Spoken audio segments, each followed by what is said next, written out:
కొంతమందికి గుండెపోటు అనేది వస్తూ ఉంటుంది.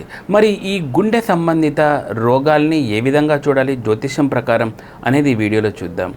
ఎవరికైనా గుండె సంబంధిత వ్యాధులు వస్తున్నాయి అంటే వాళ్ళ జాతకంలో రవిగ్రహం అనుకూలత అనేది సరిగ్గా లేదని అర్థం అనమాట. మరి ఈ రవి శనితోటి కలిశాడా, రాహుతోటి కలిశాడా, కేతుతోటి కలిశాడా, కుజునితోటి కలిశాడా అనే దాన్ని బట్టి గుండె యొక్క ఆ రకాలు, ఆ గుండె జబ్బుల యొక్క రకాలు ఆధారపడి ఉంటుందన్నమాట.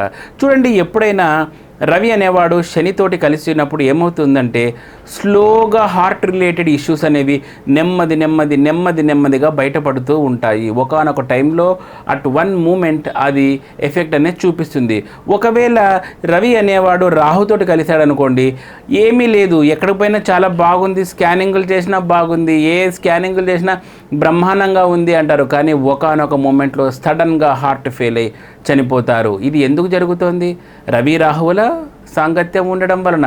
ఇక రవి కేతువులు ఉన్నప్పుడు ఏమి చేస్తారంటే విపరీతమైన ఓవర్ స్ట్రెస్ అండ్ ఆలోచనలు చేసి ఒక విషయం కోసము ఒక 10 సార్లు థింక్ చేయడము.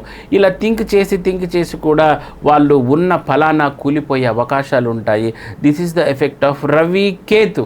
మరి ఇలా రకరకాల కంజంక్షన్స్ తోటి మనకు రవి అనేవాడు హార్ట్ అటాక్ని ఏ రీతిన ఇవ్వాలా అనేది ప్లాన్ చేస్తూ ఉంటారు.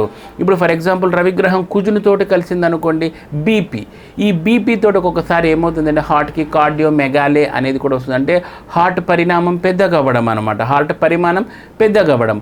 సో ఇలా కుజునితోటి ఉన్నప్పుడు బీపీ తోటి కూడిన ఈ గుండె జబ్బులు ఇలా రకరకాలుగా వస్తూ ఉంటాయండి. మరి వీటన్నిటికీ శాంతి ఏ విధంగా చేసుకోవాలి అనే వాటి కోసం నా ఛానల్ని సబ్స్క్రైబ్ చేయండి, నా ఇన్స్టాను ఫాలో అవ్వండి. I'm doctor Bhargava Devana. Thanks.